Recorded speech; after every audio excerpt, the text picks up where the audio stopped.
കുതിരപ്പുറത്ത് ഇങ്ങനെ വരികയാണ് അല്ലേ, നോക്കൂ ബാദലിന്റെ പുറത്ത് നമ്മുടെ ജാൻസിയുടെ ഇങ്ങനെ വരികയാണ്. അപ്പൊ വരുന്ന സമയത്ത് അല്ലെ ഇങ്ങനെ ഒരു ചങ്ങാതി വാളിന് പകരം ഒരു റോസാപ്പൂ പിടിച്ച് നിൽക്കുക, റോസാപ്പൂ ചിന്ന റോസാപ്പൂ പിടിച്ച് നിൽക്കുക. ചെറിയ ഇങ്ങനെ പഠിക്കുക. Colin Campbell Rama Rama Tantia Tope set. അപ്പൊ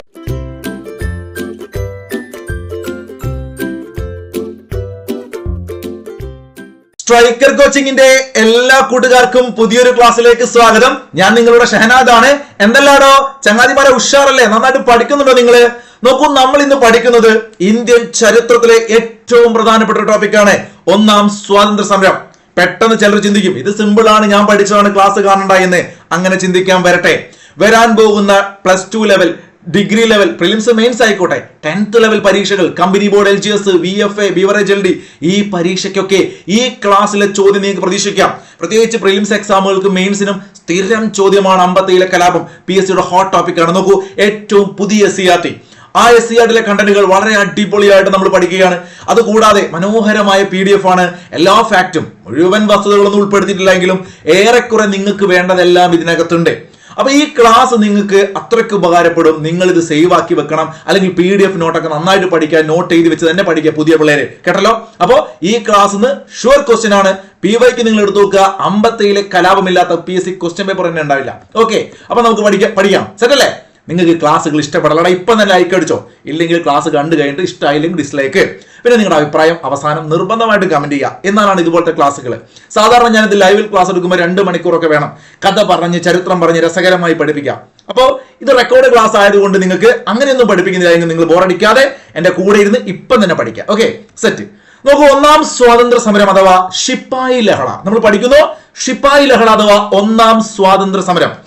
ഇതിന്റെ വർഷം ചോദിച്ചു കഴിഞ്ഞാൽ കൂട്ടുകാരെ നിങ്ങൾക്കൊക്കെ അറിയാം അല്ലെ?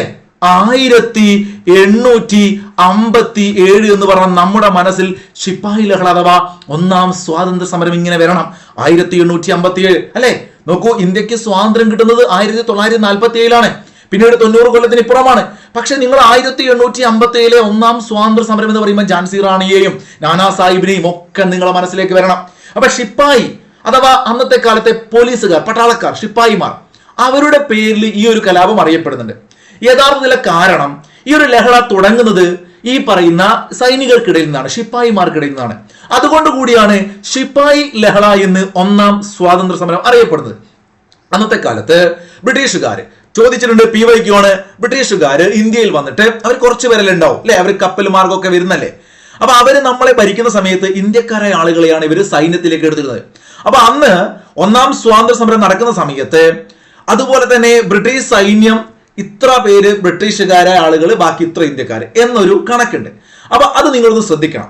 കലാപത്തിന് മുമ്പ് ബ്രിട്ടീഷ് സൈന്യത്തിലെ ഇന്ത്യക്കാരും വെള്ളക്കാരും തമ്മിലുണ്ടായിരുന്ന അനുപാതം എന്ന് പറഞ്ഞാൽ 6 ഇന്ത്യക്കാരാണെങ്കിൽ 1 വെള്ളക്കാര്. പറഞ്ഞ മനസ്സിലായോ? 1857 കലാപം നമ്മൾ പഠിക്കാൻ പോവാണ്. ആ കലാപത്തിന് മുമ്പ് ബ്രിട്ടീഷുകാരും ഇന്ത്യക്കാരും തമ്മിലുള്ള അനുപാതം 6 ഇന്ത്യക്കാർക്ക് 1 ബ്രിട്ടീഷുകാരൻ. അങ്ങനെയാണെങ്കിൽ 1857 കലാപത്തിന് ശേഷം ബ്രിട്ടീഷ് സൈന്യത്തിലെ ഇന്ത്യക്കാരും വെള്ളക്കാരും തമ്മിലുണ്ടായിരുന്ന അനുപാതം 2:1, 2 ഇന്ത്യക്കാര് 1 വെള്ളക്കാര്. മനസ്സിലായോ? അപ്പൊ എത്രത്തോളം ഇമ്പാക്റ്റ് ആണ് ഉണ്ടാക്കിയത്. അപ്പൊ നമ്മുടെ ശിപ്പായി ലഹളയെ കുറിച്ച് പറയുമ്പോൾ 1857 കലാപത്തെ ബ്രിട്ടീഷ് ചരിത്രകാരന്മാരായിരുന്നു ശിപ്പായി ലഹള എന്ന് വിളിച്ചത്. ഓക്കെ, ഒന്നാം സ്വാതന്ത്ര്യ സമരം എന്ന് നമ്മൾ വിളിക്കുന്ന ഈ ശിപ്പായി ലഹള എവിടെയാണ് പൊട്ടിപ്പുറപ്പെട്ടത്? PSC സ്ഥിരമായിട്ട് വരുന്ന ചോദ്യമായതുകൊണ്ട് അത്യാവശ്യം സീനിയർ ആയിട്ടുള്ള ആളുകൾ, ഈ ക്ലാസ് കാണുന്നവർക്ക് എല്ലാവർക്കും അറിയാം ഈ സ്ഥലം. അത് മീററ്റ് ആണ്. അതെവിടെയാണ്? അത് മീററ്റ് ആണ്. 1857 മെയ് മാസം 10-ാം തീയതി, 1857 മെയ് 10-ാം തീയതി, കൃത്യമായിട്ട് ആ ഡേറ്റ് പഠിച്ചേ. 1857 മെയ് 10 മീററ്റ് കലാപം പൊട്ടിപ്പുറപ്പെട്ടത് മീററ്റിലാണ്. ഈ കലാപകാരികളുടെ പ്രധാനപ്പെട്ട മുദ്രാവാക്യം, അന്ന് കലാപം വരുന്നു, അവരുടെ മുദ്രാവാക്യം സംഘടിക്കുക, ഉണരുക, വിദേശികളെ പുറത്താക്കുക. ഒന്ന് പറഞ്ഞു നോക്കിക്കേ എല്ലാവരും. സംഘടിക്കുക, ഉണരുക, വിദേശികളെ പുറത്താക്കുക. എന്തായിരുന്നു മുദ്രാവാക്യം? സംഘടിക്കുക, ഉണരുക, വിദേശികളെ പുറത്താക്കുക.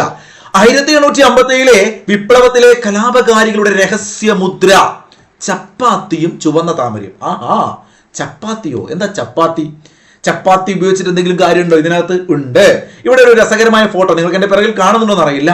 ഇവര് രഹസ്യ വിവരങ്ങളൊക്കെ കൈമാറാൻ വേണ്ടിയിട്ട് ഈ പറയുന്ന അന്നത്തെ റൊട്ടി അല്ലെങ്കിൽ ഭക്ഷണം ആയിട്ടുള്ള റൊട്ടി ഉപയോഗിച്ചിരുന്നു കേട്ടോ.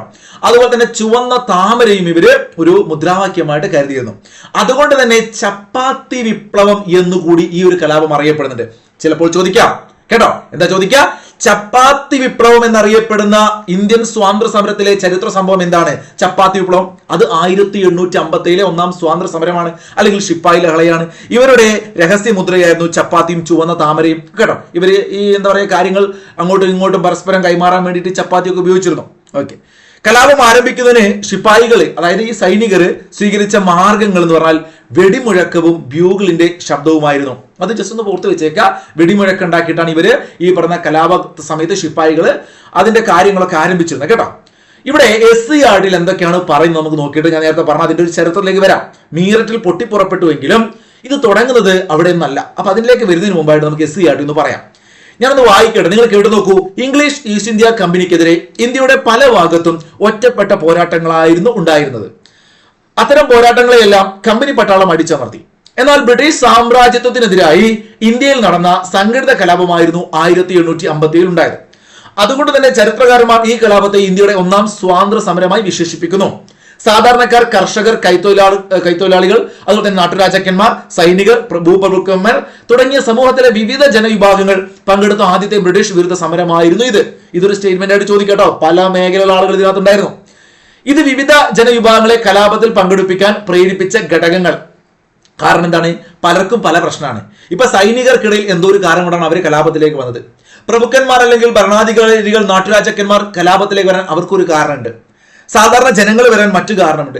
അങ്ങനെ വ്യത്യസ്ത കാരണങ്ങളായിരുന്നു ഇവരെല്ലാവരെയും ഈ ഒരു വർഷം അല്ലെങ്കിൽ ഈ ഒരു സമയത്ത് കലാപത്തിലേക്ക് എത്തിച്ചത്. അതെന്താ നമുക്ക് നോക്കാം.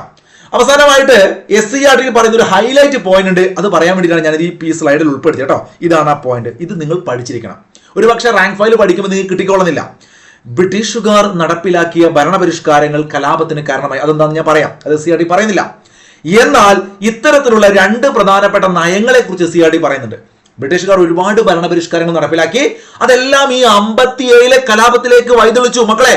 അതിൽ രണ്ടെണ്ണം. ഒന്ന് ദത്തവകാശ നിരോധന നിയമം. പഠിച്ചു വെച്ചേ. ഡോക്ട്രിൻ ഓഫ് ലാപ്സ് അഥവാ ദത്തവകാശ നിരോധന നിയമം. ദത്തവകാശ നിരോധന നിയമം. രണ്ടാമത്തത് സൈനിക സഹായ വ്യവസ്ഥ, സബ്സിഡറി അലയൻസ്. സൈനിക സഹായ വ്യവസ്ഥ. സൈനിക സഹായ വ്യവസ്ഥയും അതുപോലെ തന്നെ ദത്തവകാശ നിരോധന നിയമവും പ്രധാനപ്പെട്ട കാരണമായിട്ട് SCRT പറയുന്നു. നിങ്ങളോട് സ്റ്റേറ്റ്മെന്റ് ചോദിക്കും. അതെന്തൊക്കെയാണെന്ന് SCRT പറഞ്ഞത് ഞാനൊന്ന് വായിക്കാം. ഒരു പക്ഷേ നിങ്ങളുടെ റാങ്ക് ഫയലൊക്കെ പഠിക്കുന്നവർ ഈ സൈനിക സഹായ വ്യവസ്ഥ ഇങ്ങനെ പഠിച്ചിട്ടുണ്ടാവില്ല. വായിക്കും, മനസ്സിലാക്കുക, ശ്രദ്ധിച്ച് കേൾക്കുക, ബൈഹാർട്ട് പഠിക്കണ്ട. ഇന്ത്യയിൽ ബ്രിട്ടീഷുകാരുടെ സാമ്രാജ്യ വികസനത്തിനും കൂടുതൽ അധീശത്വം ഉറപ്പിക്കുന്നതിനും വേണ്ടി ഗവർണർ ജനറൽ ആയിരുന്ന അന്നത്തെ ഗവർണർ ജനറൽ, അതായത് SCRT ഇതിന്റെ ഡേറ്റ് കൊടുത്തില്ല, പക്ഷെ നിങ്ങൾ നിർബന്ധമായിട്ടും ഡേറ്റ് വർഷം പഠിക്കണം. ഒരുപാട് തവണ ചോദിച്ചാണ്. ഞാനിവിടെ എഴുതാം. 1798 വർഷം എല്ലാവരും പഠിച്ചേ. ഇതിന് കുറച്ച് വർഷം മുമ്പാണ് 1793 കോൺവാലിസ് പ്രഭു എന്ത് കൊണ്ടുവരുന്നത്? പെർമനന്റ് സെറ്റിൽമെന്റ് അഥവാ ശാശ്വത ഭൂനീതി വ്യവസ്ഥ കൊണ്ടുവരുന്നത്. അത് 93 1793 പെർമനന്റ് സെറ്റിൽമെന്റ് അഥവാ ശാശ്വത ഭൂനീതി വ്യവസ്ഥ കോൺവാലിസ് പ്രഭുവാണ്. എന്നാൽ 1798 കോൺവാലിസിന് ശേഷം വന്ന ബംഗാളിലെ ഗവർണർ ജനറൽ ആയിരുന്നു റിച്ചാർഡ് വെല്ലസ്ലി. ശ്രദ്ധിക്കണം, വെല്ലസ്ലി പ്രഭുവാണ്, പക്ഷേ റിച്ചാർഡ് വെല്ലസ്ലി ആണ്. ആർതർ വെല്ലസ്ലി ഉണ്ട്, റിച്ചാർഡ് വെല്ലസ്ലി ഉണ്ട് കേട്ടോ. അപ്പൊ അന്നത്തെ ബംഗാളിലെ ഗവർണർ ജനറൽ ആയിരുന്ന റിച്ചാർഡ് വെല്ലസ്ലി, പേര് പഠിച്ചേ, റിച്ചാർഡ് വെല്ലസ്ലി 1798 ഇന്ത്യയിൽ കൊണ്ടുവന്ന ഒരു നിയമമാണ് സൈനിക സഹായ വ്യവസ്ഥ. 1798 അന്നത്തെ ബംഗാളിലെ ഗവർണർ ജനറൽ ആയിരുന്ന റിച്ചാർഡ് വെല്ലസ്ലി അദ്ദേഹം കൊണ്ടുവന്ന നിയമമാണ് സബ്സിഡറി അലയൻസ് അഥവാ സൈനിക സഹായ വ്യവസ്ഥ. എന്താണ് ഇതിൽ പറയുന്ന പോയിന്റുകൾ? നോക്കൂ, ഈ ഒരു പദ്ധതി, ഈ ഒരു വ്യവസ്ഥ പ്രകാരം നമ്മുടെ ബ്രിട്ടീഷുകാരും ഇന്ത്യയിലെ നാട്ടുരാജാക്കന്മാരും തമ്മിൽ ചില വ്യവസ്ഥകളിൽ ഒപ്പുവെക്കുകയാണ്. അല്ലെങ്കിൽ നാട്ടുരാജാക്കന്മാർ ചില വ്യവസ്ഥകൾ പാലിക്കേണ്ടി വന്നു. അതാണ് സബ്സിഡറി അലയൻസ് അഥവാ സൈനിക സഹായ വ്യവസ്ഥ. ആ വ്യവസ്ഥകൾ ഞാൻ വായിക്കാം, ചുമ്മാ കേട്ടിരിക്കുക. സൈനിക സഹായ വ്യവസ്ഥയിൽ ഏർപ്പെടുന്ന രാജാവ് കമ്പനി സൈന്യത്തിന്റെ ഒരു യൂണിറ്റ് തന്റെ രാജ്യത്തിനുള്ളിൽ സ്ഥിരമായി പാർപ്പിക്കണം. സിമ്പിൾ പരിപാടി കിട്ടിയോ? സൈനിക സഹായം, സഹായിക്കാനെന്നാ പറയാ. സൈനികരെ ഞങ്ങൾ തരാം സഹായിക്കാൻ വേണ്ടി നാട്ടുരാജാക്കന്മാർക്ക്. പക്ഷെ എന്ത് ചെയ്യണം? ഇവര് അവിടെ താമസിപ്പിക്കണം. ഓക്കെ, അതിനകത്തൊരു അപകടം മനസ്സിലായി നിങ്ങൾക്ക്? കമ്പനിയുടെ സൈനിക വിഭാഗത്തിനുള്ള എല്ലാ ചെലവും സഖ്യത്തിൽ ഏർപ്പെടുന്ന രാജാവ് വഹിക്കണം. കാര്യം മനസ്സിലായോ? കമ്പനിയുടെ അനുമതി ഇല്ലാതെ മറ്റു യൂറോപ്യൻ രാജ്യങ്ങളുമായി സഖ്യത്തിൽ ഏർപ്പെടാൻ പാടില്ല.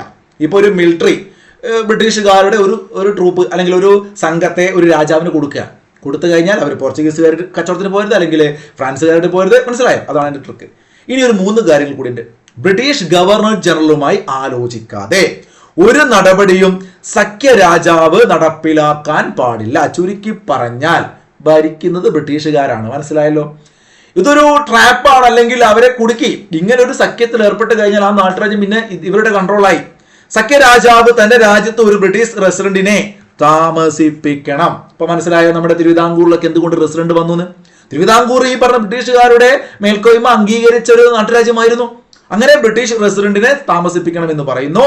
ഈ വ്യവസ്ഥകൾ ലംഘിക്കപ്പെട്ടാൽ നാട്ടുരാജ്യത്തെ ബ്രിട്ടീഷുകാർക്ക് പിടിച്ചെടുക്കാം. അപ്പൊ പേടിച്ചിട്ട് നാട്ടുരാജാക്കന്മാർ ഇവരുടെ കീഴിലായി. ഇതായിരുന്നു സൈനിക സഹായ വ്യവസ്ഥ. മറ്റൊരു GK ക്ലാസ്സിൽ ഇതിന്റെ മറ്റു വസ്തുക്കൾ നമ്മൾ പറയും കേട്ടോ. കാരണം നമ്മൾ ഗവർണർ ജനറൽമാരെ ക്ലാസ് എടുക്കുമ്പോൾ ഞാനത് പറഞ്ഞുതരും. അടുത്തൊരു പോയിന്റ് ദത്തവകാശ നിരോധന നിയമമാണ്. ഡോക്ട്രിൻ ഓഫ് ലാപ്സ് അഥവാ ദത്തവകാശം. വർഷം ഞാൻ എഴുതട്ടെ, 1848. ഏതുറക്കത്തിൽ ചോദിച്ചാലും പറയണം. സൈനിക സഹായ വ്യവസ്ഥ 1798. സൈനിക സഹായ വ്യവസ്ഥ 1798 1848 അന്നത്തെ ബംഗാളിലെ ഗവർണർ ജനറൽ അല്ല, അന്ന് ഇന്ത്യയുടെ ബ്രിട്ടീഷ് ഇന്ത്യയാണ്. എന്നാൽ ബ്രിട്ടീഷ് ഇന്ത്യയിലെ ഗവർണർ ജനറൽ ആയിരുന്ന ഡൽഹൌസിയിലെ ആധുനിക ഇന്ത്യയുടെ എന്താ പറയുക പ്രധാനപ്പെട്ട ശില്പികളിൽ ഒരാൾ കൂടിയാണ് ഡൽഹൌസി നമ്മൾ വിശേഷിപ്പിക്കാറുണ്ട്. ആ ഡൽഹൌസി പ്രഭുവിന്റെ കാലഘട്ടം, ഡൽഹൌസി പ്രഭുവിന്റെ കാലഘട്ടത്തിലാണ് ദത്തവകാശ നിരോധന നിയമം കൊണ്ടുവരുന്നത്. കണ്ടോ നിങ്ങൾ? 1857 കലാപത്തിലേക്ക് നയിച്ച 2 പ്രധാനപ്പെട്ട നയങ്ങളാണ്. ഒന്ന് സൈനിക സഹായ വ്യവസ്ഥ, അത് കുറച്ച് വർഷം മുമ്പാണെങ്കിലും അതിങ്ങനെ എഫക്ട് ചെയ്ത് ഈ കലാപത്തിലേക്ക് എത്തുന്നുണ്ട്. രണ്ടാമത്തെ നടപടി 1848 ദത്തവകാശ നിരോധന നിയമമാണ്. അത് ഡൽഹൌസിയുടെ കാലഘട്ടത്തിലാണ്. ഓക്കെ ആണോ? ഞാൻ ആലോചിച്ച് നോക്കൂ നിങ്ങളെ. അതിനൊക്കെ ശേഷമാണ് 57 കലാപത്തിലേക്ക് എത്തുന്നത്. അപ്പൊ അത് പഠിക്കാൻ പറ്റുമല്ലോ. എന്താണ് ഈ പേരിൽ തന്നെ ഉണ്ട്, ദത്തവകാശ നിരോധന നിയമം. ഇപ്പൊ ഞാനൊരു രാജാവാണ്, ഞാനിപ്പോ ഏതെങ്കിലും ഒരു സ്ഥലത്തെ മറാത്തയിലെ രാജാവാണ്. എനിക്ക് കുട്ടികളില്ല എങ്കിൽ സ്വാഭാവികമായിട്ടും ഞാൻ ദത്തെടുക്കുന്ന ഒരു പരിപാടി ഉണ്ട്. അപ്പൊ ദത്തെടുത്ത് കഴിഞ്ഞാൽ എന്താവും? എന്റെ ദത്തുപുത്രൻ അല്ലെങ്കിൽ അദ്ദേഹം എന്റെ പുത്രനാവില്ല, പുത്രനാവും. ആ പുത്രൻ ചെയ്യും അടുത്ത രാജാവായിട്ട് മാറും. അപ്പൊ മക്കളില്ലാത്ത ഇത്തരം രാജ്യങ്ങളിൽ ഈ ഒരു നിയമം കൊണ്ടുവരുന്നതിന്റെ ഭാഗമായിട്ട് എന്ത് സംഭവിക്കും? അവിടെ നാഥൻ ഇല്ലാതെയാവും അല്ലെ? മക്കളൊന്നും ഇല്ലാതാവുമ്പോൾ സ്വാഭാവികമായിട്ട് ആ രാജ്യം ബ്രിട്ടീഷുകാർ എളുപ്പത്തിൽ കിട്ടും. ഇതൊരു തന്ത്രമല്ലേ? ആണ്. അപ്പൊ ദത്തവകാശ നിരോധന നിയമം മനസ്സിലാക്കുക. ഞാനൊന്ന് വായിക്കട്ടെ. ഒരു നാട്ടുരാജ്യത്തിലെ ഭരണാധികാരി പിന്തുടർച്ചാവകാശികളായി ആൺമക്കൾ ഇല്ലാതെ മരിച്ചാൽ മറ്റൊരു കുടുംബത്തിൽ നിന്ന് ഒരു ആൺകുട്ടിയെ അനന്തരാവകാശിയായി ദത്തെടുക്കുന്ന സമ്പ്രദായം നിലവിലുണ്ടായിരുന്നു. എന്നാൽ ബ്രിട്ടീഷ് ഗവർണർ ജനറലായിരുന്ന ഡൽഹൌസി പ്രഭു നടപ്പിലാക്കിയ ദത്തവകാശ നിരോധന നിയമപ്രകാരം ദത്തെടുക്കാനുള്ള രാജാവിന്റെ അധികാരം ഇല്ലാതായി. അനന്തരാവകാശം ഇല്ലാതാകുന്നതോടെ ആ നാട്ടുരാജ്യം ഇംഗ്ലീഷ് ഈസ്റ്റ് ഇന്ത്യ കമ്പനിയുടെ നിയന്ത്രണത്തിലാകും. മനസ്സിലായോ? ഈ 2 നിയമങ്ങൾ പ്രകാരം നിരവധി നാട്ടുരാജ്യങ്ങളുടെ ബ്രിട്ടീഷ് ഇന്ത്യയോട് കൂട്ടിച്ചേർത്തു. ഒന്ന് ഡോക്ട്രിൻ ഓഫ് ലാപ്സ്, മറ്റൊന്ന് സൈനിക സഹായ വ്യവസ്ഥ. ഒരുപാട് ആളുകൾ ഇതിൽ പെട്ടു. അങ്ങനെ ഇന്ത്യയിലെ പല നാട്ടുരാജ്യങ്ങളും ബ്രിട്ടീഷുകാരുടെ സ്വന്തമായി. അപ്പോ അത്തരത്തില് എന്താ പറയാ അതിന്റെ ഭാഗമായിട്ട് പറഞ്ഞ ഡയലോഗാണേ, നിരവധി നാട്ടുരാജ്യങ്ങളുടെ ബ്രിട്ടീഷ് ഇന്ത്യയോട് കൂട്ടിച്ചേർത്തു. ദുർഭരണം ആരോപിച്ച് ഔദ് എന്നൊക്കെ പറയട്ടോ, ഔദ് എന്ന നാട്ടുരാജ്യവും ബ്രിട്ടീഷ് ഇന്ത്യയോട് കൂട്ടിച്ചേർത്തു. അപ്പൊ ഈ കാരണങ്ങളൊക്കെ പല കാരണങ്ങൾ. അപ്പം ദുർഭരണം നടക്കുന്നു എന്ന് പറഞ്ഞിട്ട് ഔദ്.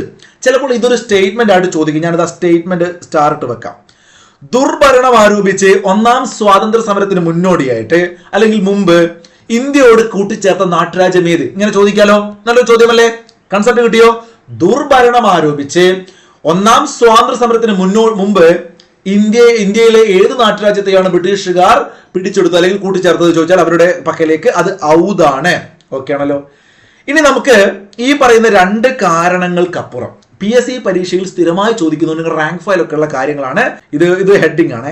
1857 വിപ്ലവത്തിലേക്ക് നയിച്ച നിയമങ്ങൾ ഓക്കെ ആണല്ലോ.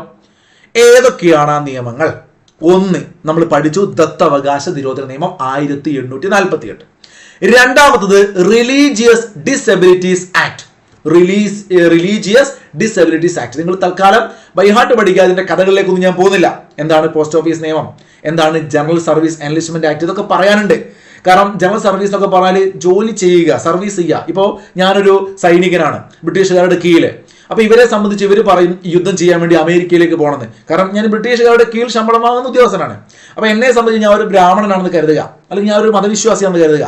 എന്റെ മതം പറയുന്നു ഇങ്ങനെ 7 കടൽ കടന്ന് പോകാൻ പാടില്ല. നിങ്ങൾക്ക് ഒരു കൺസെപ്റ്റ് കിട്ടാൻ വേണ്ടി പറയാട്ടോ. അപ്പൊ ആ മതം വിശ്വസിക്കുന്ന എന്നെ സംബന്ധിച്ച് ഞാൻ ഒരു പോലീസുകാരനാണെങ്കിൽ പട്ടാളക്കാരനാണെങ്കിലും ബ്രിട്ടീഷുകാരുടെ കീഴിൽ വരികയാണ്. അപ്പൊ ഒരു നിയമം കൊണ്ടുവരികയാണ്, എവിടെയും പോയി ജോലി ചെയ്യണം. ജനറൽ സർവീസ് എൻലിസ്റ്റ്മെന്റ് ആക്ട്, മനസ്സിലായോ? അപ്പൊ ഞാനിത് മുഴുവൻ വിശദീകരിക്കാൻ നിൽക്കുന്നില്ല, ഞാൻ നിങ്ങൾക്ക് പറഞ്ഞു തരാണ്. അപ്പൊ ജനറൽ സർവീസ് എൻലിസ്റ്റ്മെന്റ് ആക്ട് എന്ന് പറഞ്ഞാൽ അതാണ് ആ കൺസെപ്റ്റ്. അപ്പൊ ഇങ്ങനെ കടലുകൾ കടന്നിട്ട് എന്ത് ചെയ്യണം, ഈ ഒരു സ്ഥലത്ത് പോയി ജോലി ചെയ്യണം. അപ്പൊ സ്വാഭാവികമായിട്ടും ഈ സൈനികർക്ക് അത് ബുദ്ധിമുട്ടാണ്. കാരണം അവരുടെ മതവിശ്വാസ പ്രകാരം അത് പാപമാണെന്നോ അല്ലെങ്കിൽ അങ്ങനത്തെ ഒരു കൺസെപ്റ്റാണ്. കടൽ കടന്ന് പോകാൻ പാടില്ല. അപ്പോൾ ഇവർ കപ്പലിൽ കയറിയിട്ട് അമേരിക്കയിലേക്കോ അല്ലെങ്കിൽ വേറെ ഏതെങ്കിലും യൂറോപ്യൻ രാജ്യങ്ങളിലേക്കൊക്കെ യുദ്ധം ചെയ്യാൻ പോകണം. ഇന്ത്യക്കാർ ഞങ്ങളെ പട്ടാളമാണ്, നിങ്ങൾ വരണം എന്ന് പറയുമ്പോൾ നമ്മുടെ സാധാരണക്കാരായ വിശ്വാസികൾക്ക് പ്രശ്നമാണ്. അങ്ങനെയുള്ള പല കാരണങ്ങളാലാണ് ഇവർക്ക് ഈ നിയമങ്ങളൊക്കെ ബാധിക്കാൻ തുടങ്ങിയത്. അതിലൊന്നാണ് ദത്തവകാശം, അതിലൊന്നാണ് റിലീജിയസ് ഡിസബിലിറ്റീസ് ആക്ട്, മൂന്നാമത്താണ് പോസ്റ്റ് ഓഫീസ് നിയമം. വർഷം പഠിക്കണം, 50-ലാണ് റിലീജിയസ് ഡിസബിലിറ്റീസ് ആക്ട്.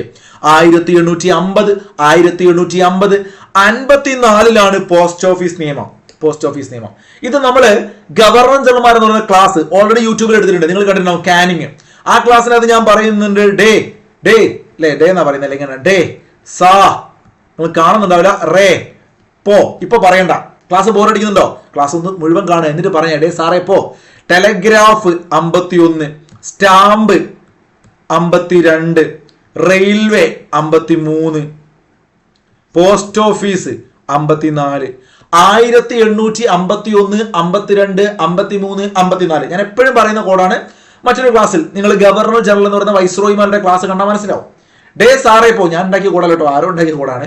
ഡേ സാറേ പോ. ഇപ്പൊ telegraph, stamp, railway, postal service. അപ്പൊ അതവിടെ കോഡ് വരിച്ചല്ലോ. ടെലഗ്രാഫ് വന്നു ഇന്ത്യയിൽ ആദ്യമായിട്ട് കൊൽക്കത്തയിൽ നിന്ന് ഡയമണ്ട് ഹാർബറിലേക്ക് 51-ലാണ്. ഇന്ത്യയിൽ ആദ്യത്തെ സ്റ്റാമ്പ് പുറത്തിറങ്ങിയത് 1852-ലാണ്. ഇന്ത്യയിൽ ആദ്യത്തെ റെയിൽവേ ട്രെയിൻ സർവീസിലെ ബോംബെ മുതൽ താനെ വരെ 1853. ചട്ടമ്പി സ്വാമി ജനിച്ച വർഷം അല്ലടാ, ചട്ടമ്പി ജനിച്ച ട്രെയിനിലാന്നല്ല പറഞ്ഞത്, അതുകൊണ്ടാണ് ചട്ടമ്പി ആയി പോയത്. ചുമ്മാ പറഞ്ഞാട്ടോ. ചട്ടമ്പി സ്വാമി ജനിച്ച വർഷം BS എപ്പോഴും ചോദിക്കാറുണ്ട്. 1853-ലാണ്. അത് റെയിൽവേ വന്നു. നിങ്ങൾ കൺസെപ്റ്റ് ആലോചിച്ച് നോക്കുക.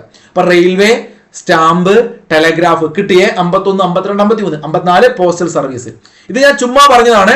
ഇതിവിടെ കണ്ടപ്പോൾ എനിക്ക് ഓർമ്മ വന്നപ്പോൾ ഓർത്ത് പറഞ്ഞാണ്. നിങ്ങൾ എന്ത് ചെയ്യുക, അതൊന്ന് കണക്ട് ചെയ്ത് വെക്കുക. നമുക്കത് വൈസ്രോയിമാര് പഠിക്കുമ്പോൾ ഓർക്കാം. അപ്പൊ 54-ലാണ് പോസ്റ്റ് ഓഫീസ് നിയമം, 50-ല് റിലീജിയസ് ഡിസബിലിറ്റീസ് നിയമം, 48-ൽ ദത്തവകാശ നിരോധന നിയമം, 56-ൽ നോക്കൂ 2 എണ്ണമാണ്. ഒന്ന് ജനറൽ സർവീസ് എൻലിസ്റ്റ്മെന്റ് ആക്ട്, ഞാൻ പറഞ്ഞല്ലോ നേരത്തെ പറഞ്ഞ കടൽ കടന്നു പോകുന്ന കൺസെപ്റ്റ്, പോലീസുകാർ അല്ലെങ്കിൽ പട്ടാളക്കാർ എവിടെയും ജോലി ചെയ്യണമെന്നുള്ള നിയമം. ഹിന്ദുക്കളോട് ഹിന്ദു വിധവ പുനർവിവാഹ നിയമം. ഇതൊരു നല്ല കാര്യമല്ല, നിങ്ങൾ ചിന്തിക്കേണ്ട. പക്ഷേ അന്നത്തെ ഇന്ത്യൻ സാമൂഹിക പരിതസ്ഥിതിയിൽ ഇതൊരു പ്രശ്നമായിരുന്നു കേട്ടോ. അപ്പൊ ഹിന്ദു വിധവ പുനർവിവാഹ നിയമം കൊണ്ടുവരുന്നു. കാനിങ്ങിന്റെ കാലഘട്ടത്തിലാണ് 1856. അപ്പൊ നോക്കൂ, ഈ പറയുന്ന നിയമങ്ങൾ ഇത് 3 ദത്തവകാശം, റിലീജിയസ്, പോസ്റ്റ് ഓഫീസ്, ഇത് 3 ആരുടെ കാലഘട്ടത്തിലാണെന്ന് ചോദിക്കും. അല്ലെങ്കിൽ ഹിന്ദു വിധവ പുനർവിവാഹ നിയമം ആരുടെ കാലഘട്ടത്തിലാണെന്ന് ചോദിക്കും.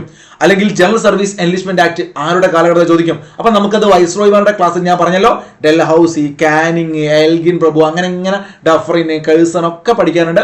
ആ സമയത്ത് ഇതൊക്കെ ഒന്നുകൂടി ഞാൻ എടുക്കും കേട്ടോ. അപ്പോ ഹിന്ദു വിധവ പുനർവിവാഹ നിയമം നോട്ട് ചെയ്ത് വെച്ചേക്കുക. കാനിങ്ങിന്റെ കാലഘട്ടത്തിലാണ് ചോദിച്ചിട്ടുണ്ട്.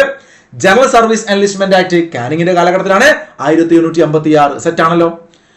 ഈസ്റ്റ് ഇന്ത്യ കമ്പനിയിലെ ഇന്ത്യൻ സൈനികർക്ക് ബ്രിട്ടീഷുകാരോടുണ്ടായിരുന്ന അസംതൃപ്തിയായിരുന്നു 1857 കലാപത്തിന്റെ മറ്റൊരു കാരണം എന്ന് പറയുകയാണ്. നമ്മൾ ഓൾറെഡി പറഞ്ഞു കഴിഞ്ഞു, ഈ പറഞ്ഞ പട്ടാളക്കാരുടെ. അതിന്റെ കാരണം എപ്പോഴും ചോദിക്കാറുണ്ട്. എന്തുകൊണ്ടാണ് പോലീസുകാർക്ക്, ഈ പോലീസ് ഞാൻ ഉദ്ദേശിച്ച പട്ടാളാട്ടോ, പട്ടാളക്കാർക്ക് പെട്ടെന്ന് ബ്രിട്ടീഷുകാരോട് പ്രശ്നമായത്? നോക്കൂ, ഞാനൊന്ന് വായിക്കാം. ഞാൻ നമ്മുടെ സ്ലൈഡ് കാണിച്ചു തരാം കേട്ടോ. SCRT വായിക്കട്ടെ. ബ്രിട്ടീഷ് പടയാളികളുടെ അത്ര തന്നെ സമർത്ഥരായിരുന്നെങ്കിലും ഇന്ത്യൻ സൈനികർക്ക് കുറഞ്ഞ വേതനവും മോശം ഭക്ഷണവും താമസ സൗകര്യവുമായിരുന്നു നൽകിയിരുന്നത്. സ്വാഭാവികമാണല്ലോ അല്ലെ. അതൃപ്തി നിറഞ്ഞ ഈ സാഹചര്യത്തിലാണ് കമ്പനി പുതിയ തരം എൻഫീൽഡ് തോക്കുകൾ സൈനികർക്ക് വിതരണം ചെയ്തത്. ഇതാണ് യഥാർത്ഥത്തില് 1ാം സ്വാതന്ത്ര്യ സമരം പട്ടാളക്കാർക്കിടയിൽ പെട്ടെന്ന് പൊട്ടിപ്പുറപ്പെടാൻ കാരണം. പുതിയ എൻഫീൽഡ് തോക്കുകൾ, അതിന്റെ വെടിയുണ്ടകൾക്ക് ഗ്രീസ് പുരട്ടിയ ഒരു കടലാസ് കവർ ഉണ്ടായിരുന്നു. ഓക്കെ, വെടിയുണ്ടകൾക്ക് ഗ്രീസ് പുരട്ടിയ ഒരു കടലാസ് കവർ ഉണ്ടായിരുന്നു. തോക്കിൽ വെടിയുണ്ട നിറയ്ക്കുന്നതിന് മുമ്പ് ഈ കവർ കടിച്ച് കീറണമായിരുന്നു. ഓക്കെ, കവറിൽ പുരട്ടിയിരുന്നത് പശുവിന്റെയും പന്നിയുടെയും കൊഴുപ്പിൽ നിന്നുണ്ടാക്കിയ ഒരുതരം ഗ്രീസ് ആയിരുന്നു. അതായത് പട്ടാളക്കാരുടെ ജോലി തോക്ക്, ഉണ്ട, വെടിയൊക്കെ ആണല്ലോ. അപ്പൊ ഇവര് ഈ പറയുന്ന പന്നി അതല്ലെങ്കിൽ പശു എന്ന് പറഞ്ഞാൽ ഹിന്ദു മത സമുദായത്തെ സംബന്ധിച്ച് ഇപ്പൊ തന്നെ നിങ്ങൾക്ക് അറിയാലോ. അപ്പൊ അന്നത്തെ കാലം പറയേണ്ട ആവശ്യമില്ലല്ലോ അല്ലെ? കാരണം മനുസ്മൃതിയൊക്കെ അങ്ങനെ വെച്ചിട്ട് ഈ ചാതുർവേദന വ്യവസ്ഥയൊക്കെ ഒരു ഇന്ത്യൻ പരിതസ്ഥിതിയാണ്. അപ്പോൾ അവരെ സംബന്ധിച്ച് ഈ നിശിതമായ പശുവിന്റെ കൊഴുപ്പ് അല്ലെങ്കിൽ പന്നി മുസ്ലിം മതത്തെ സംബന്ധിച്ച് ഭയങ്കര പ്രശ്നമാണ്. അപ്പൊ അതിൽ നിന്നുണ്ടാക്കിയ ഒരുതരം ഗ്രീസാണ് ഈ കവറിലുള്ളത്, കടിച്ച് കീറണം എന്നുള്ളൊരു പ്രശ്നം വന്നു. ഇതൊക്കെ ഒന്ന് കേട്ടാൽ മതി, ഓർമ്മയുണ്ടാവും. അപ്പൊ പുതിയ എൻഫീൽഡ് തോക്ക് ഉപയോഗിക്കണം. ഇത് ഇവരെ സംബന്ധിച്ച് വലിയ പ്രശ്നമായി. ഇവരുടെ മതത്തെ അല്ലെങ്കിൽ ഇവരുടെ വികാരത്തെ വ്രണപ്പെടുത്തി എന്ന് വേണമെങ്കിൽ പറയാം. അങ്ങനെയാണ് ഇവർ ശരിക്കും പ്രതിഷേധത്തിലേക്ക് വരുന്നത് കേട്ടോ. അപ്പോൾ അങ്ങനെ ഒരു പ്രചരണം വലിയ രൂപത്തിൽ നടക്കുന്നു. ഇത് അവരുടെ മതവിശ്വാസത്തെ വ്രണപ്പെടുത്തുന്നതായിരുന്നു. ഇതിനെതിരെ ആദ്യമായി പ്രതിഷേധിച്ചത് ബരക്പൂരിലെ സൈനികനായിരുന്ന മംഗൾ പാണ്ഡെയാണ്. നോട്ട് ചെയ്ത് വെക്കണം. അപ്പൊ ചോദിക്കും, ഇന്ത്യയിലെ ഒന്നാം സ്വാതന്ത്ര്യ സമരത്തിന്റെ പൊട്ടിപ്പുറപ്പെട്ടത് മീററ്റിലാണെങ്കിൽ ആദ്യ തീപ്പൊരി വീണത് എവിടെയാണ്? ആദ്യ തീപ്പൊരി എന്ന് പറഞ്ഞാൽ അതിനൊരു കാരണമായിട്ടൊരു പ്രശ്നം തുടങ്ങിയത് ശരിക്കും മീററ്റിലല്ല. അതിനു മുമ്പ് നമ്മുടെ ബരക്പൂർ എന്ന് പറയുന്ന സ്ഥലത്താണ്. ബരക്പൂർ എവിടെയാണ് അറിയുന്നവരൊന്ന് കമന്റ് ചെയ്തേ. ബരക്പൂർ എവിടെയാണ്? സ്വാഭാവികമായിട്ടും അന്നത്തെ ബംഗാൾ എന്നൊക്കെ പറയുമ്പോൾ വെസ്റ്റ് ബംഗാളിലാണ് നിങ്ങൾ ചിന്തിക്കും അല്ലെ? ശരിയാണ്, വെസ്റ്റ് ബംഗാളാണ് ബരക്പൂർ. അവിടുത്തെ ഒരു ഉദ്യോഗസ്ഥനായിരുന്നു മംഗൾ പാണ്ഡെ. അദ്ദേഹം ഏത് റെജിമെന്റിലെ ഉദ്യോഗസ്ഥനാടാ? അടുത്ത സ്ലൈഡിൽ വരുന്നുണ്ട്, എന്നാൽ നിങ്ങൾ കമന്റ് ചെയ്തു അറിയുന്നവര്. അദ്ദേഹത്തിന്റെ റെജിമെന്റ്, അദ്ദേഹം ഒരു പട്ടാളത്തിൽ ഒരു ട്രൂപ്പിൽ ഒരു ഗ്രൂപ്പിലായിരിക്കുമല്ലോ. അപ്പോൾ അത് ഏതാണെന്നൊന്നും കമന്റ് കേട്ടോ. അങ്ങനെ അവിടെയാണ് പ്രശ്നം തുടങ്ങിയത്. നോക്കൂ, അതിനെ കൃത്യമായിട്ട് CRT അടയാളപ്പെടുന്നുണ്ട്. ഡേറ്റ് നിങ്ങൾ അത്രയ്ക്ക് ഇമ്പോർട്ടൻ്റ് ആണ്, പഠിക്കണേ. ഒരുപാട് PYQ ആണ്. 1850 ഏപ്രിൽ 8. നോക്കൂ, മെയ് 10 കലാപം പൊട്ടിപ്പുറപ്പെട്ടു. 1857 ഏപ്രിൽ 8 പഠിച്ചു വെച്ചേക്ക്. മംഗൾ പാണ്ഡെ, ഇന്ത്യൻ ചരിത്രത്തിലെ ആദ്യത്തെ രക്തസാക്ഷി എന്ന് നമ്മൾ വിശേഷിപ്പിക്കുന്ന മംഗൾ പാണ്ഡെ തൂക്കിലേറ്റുന്നു. മംഗൾ പാണ്ഡെയെ 1857 ഏപ്രിൽ 8 പഠിച്ചോ? പഠിച്ചു എന്ന് വിശ്വസിക്കുന്നു. 50-ലെ കലാപം ആരംഭിച്ചത് ഉത്തർപ്രദേശിലെ മീററ്റിലായിരുന്നു. മംഗൾ പാണ്ഡെയുടെ വധത്തെ തുടർന്ന് സംഘടിച്ച ഇന്ത്യക്കാരായ സൈനികർ ഡൽഹിയിലെ മുഗൾ ഭരണാധികാരിയായ ബഹദൂർ ഷാ രണ്ടാമനെ ഇന്ത്യയുടെ ചക്രവർത്തിയായി പ്രഖ്യാപിച്ചു.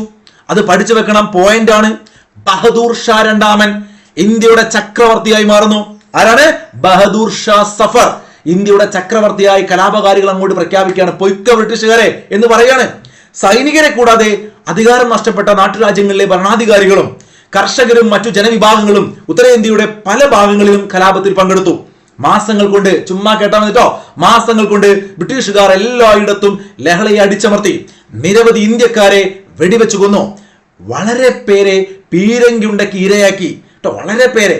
അതുപോലെ തന്നെ അനേകായിരങ്ങളെ വഴിമരക്കൊമ്പുകളിൽ ജീവനോടെ തല കീഴായി കെട്ടിത്തൂക്കി.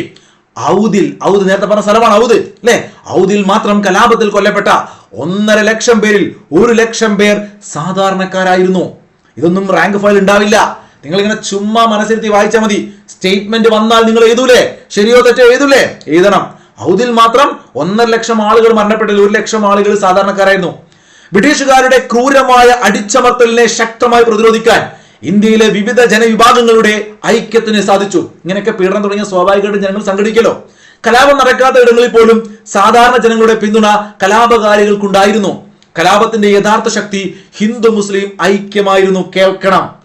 1905 ശേഷം മുസ്ലിം ലീഗിന്റെ ഒക്കെ രൂപീകരണം അല്ലെങ്കിൽ സ്വദേശി മൂവ്മെന്റ് വരുന്ന സമയത്താണ് നമ്മുടെ ബംഗാൾ വിഭജനം വരുന്ന. ഓർമ്മയുണ്ടല്ലോ 1905. ആ ഒരു ബംഗാൾ വിഭജനമൊക്കെ ശരിക്കും ഹിന്ദുക്കളെയും മുസ്ലിങ്ങളെയും തെറ്റിക്കണം. ഈ ഒരു കൺസെപ്റ്റ് ഒക്കെ ഇവർക്ക് കിട്ടുന്ന ഈ 50-ലെ കലാപത്തിലാണ്. അന്ന് ബീഗം ഹസ്രത്ത് മഹലും ഝാൻസി റാണിയൊക്കെ ഒന്നായിരുന്നടാ. അന്ന് മംഗൾ പാണ്ഡെയും ബഹദൂർ ഷാ സഫർ ഒന്നായിരുന്നടാ.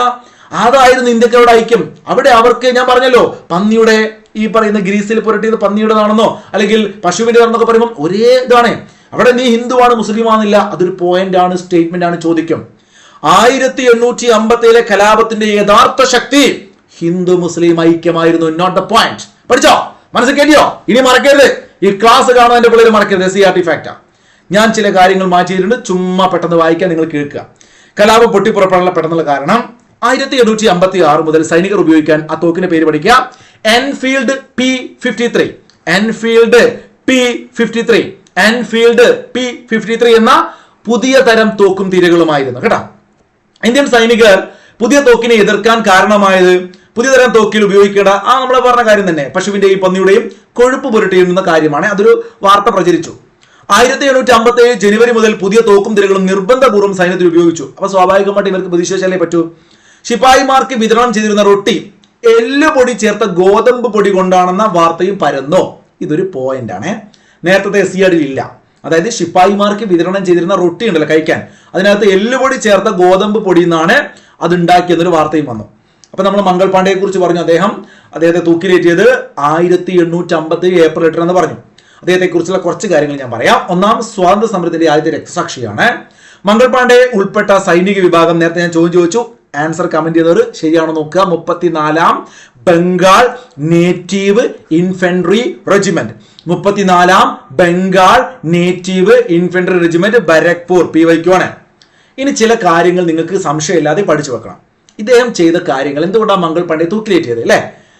അഡ്ജൂഡന്റ് പദവി വഹിച്ചിരുന്ന അവിടുത്തെ ഒരു ഉദ്യോഗസ്ഥനാണ്, അദ്ദേഹത്തിന്റെ ഒരു പദവിയാണ് പറയുന്നത്, അഡ്ജൂഡന്റ് പദവി വഹിച്ചിരുന്ന ഹെൻറി ബോഗിനെ, പേരെന്താണ്? ഹെൻറി ബോഗിനെ. ബാഗ് എന്ന് വേണേ ആലോചിച്ചോ, അവിടെ ഒരു പദവിയിൽ ഒരു ബാഗ് ഉണ്ടായിരുന്നു കേട്ടോ, ഒരു റോള്, നമ്മൾ കളക്ടർ എന്നൊക്കെ പറയുന്ന പോലെ ഒരു പദവിയിൽ ഉണ്ടായിരുന്ന ഒരു ചങ്ങാതി, പോലീസിലൊരു ചങ്ങാതിയാണ് ഹെൻറി ബോഗ്. അദ്ദേഹത്തെ കൊലപ്പെടുത്തുകയാണ് ആര് ചെയ്തത്? മംഗൾ പാണ്ഡെ. അഡ്ജൂഡന്റ് പദവി വഹിച്ചിരുന്ന ഹെൻറി ബോഗിനെ കൊലപ്പെടുത്തിയ സൈനികനാണ് മംഗൾ പാണ്ഡെ. മംഗൾ പാണ്ഡെ വധിക്കാൻ ശ്രമിച്ച ബ്രിട്ടീഷ് ഉദ്യോഗസ്ഥൻ, ശ്രദ്ധിക്കണം, ഇദ്ദേഹം വധിച്ചത് ബോഗ്, ഹെൻറി ബോഗ് വധിച്ചത് ബോഗ്, ബാഗിനെ വധിച്ചു. എന്നാൽ മംഗൾ പാണ്ഡെ വധിക്കാൻ ശ്രമിച്ച ചങ്ങാതിയുടെ പേരാണ് James Hewson. James Hewson, James Hewson, James Hewson, James Hewson. പഠിച്ചു. ഒരു സിനിമയുണ്ട് അമീർ ഖാൻ, ആ സിനിമയിൽ ഇതൊക്കെ രസകരമായിട്ടുണ്ട്. ആ സിനിമയൊക്കെ യൂട്യൂബിൽ ഫ്രീ ആയിട്ടുണ്ട് കേട്ടോ, വേണമെങ്കിൽ എപ്പോഴെങ്കിലും ഫ്രീ ഉള്ള പോകുന്ന കണ്ടു നോക്ക്. അപ്പൊ ഞാൻ ആ കഥകളൊന്നും പറയുന്നില്ല, നമ്മുടെ റെക്കോർഡ് കാസാണ്ട് ആവശ്യമുള്ളത് മാത്രം പറയാം. പക്ഷേ അവിടെ നിങ്ങൾ ശ്രദ്ധിക്കേണ്ടത്, മംഗൾ പാണ്ഡെയെ പിടികൂടാൻ സഹായിച്ചില്ല എന്ന് പറഞ്ഞുകൊണ്ട് അന്നത്തെ അവരുടെ കൂടെ ഉണ്ടായിരുന്ന ഒരു ഉദ്യോഗസ്ഥനെ അല്ലെങ്കിൽ ഒരു ഇന്ത്യക്കാരനെ എന്ത് ചെയ്തിരുന്നു? തൂക്കിലേറ്റിയിരുന്നു. അപ്പൊ അത് ചോദിക്കും, മംഗൾ പാണ്ഡെയെ പിടികൂടാൻ സഹായിച്ചില്ല എന്ന കുറ്റത്തിന് തൂക്കിലേറ്റപ്പെട്ട സൈനികൻ അല്ലെ, ജാമേദാർ ഈശ്വരി പ്രസാദ്. ഈശ്വരന്റെ പ്രസാദമുള്ള ഒരു നല്ല മനുഷ്യൻ അല്ലെ, ഈശ്വര പ്രസാദമുള്ള അദ്ദേഹത്തെ തൂക്കിലേറ്റിയടാ. മംഗൾ പാണ്ഡെ എന്ന് പറഞ്ഞ നിങ്ങളെ മനസ്സിലുണ്ടാവുമല്ലോ അല്ലെ, ആ ഉശരനായ ഇന്ത്യയുടെ പോരാളി മംഗൾ പാണ്ഡെ, അദ്ദേഹത്തെ കാണിച്ചു കൊടുത്തില്ല, അദ്ദേഹത്തെ പിടികൂടാൻ സഹായിച്ചില്ല എന്ന് പറഞ്ഞുകൊണ്ട് തൂക്കിലേറ്റത് ഈശ്വരനെയാണ്, ഈശ്വരി പ്രസാദ്. അല്ലെങ്കിൽ ജാമേദാർ ഈശ്വരി പ്രസാദ്. അപ്പൊ മംഗൾ പാണ്ഡെ വധിച്ചത് അഡ്ജൂഡന്റ് പദവി വഹിച്ചിരുന്ന ഹെൻറി ബോഗിനെയാണ്.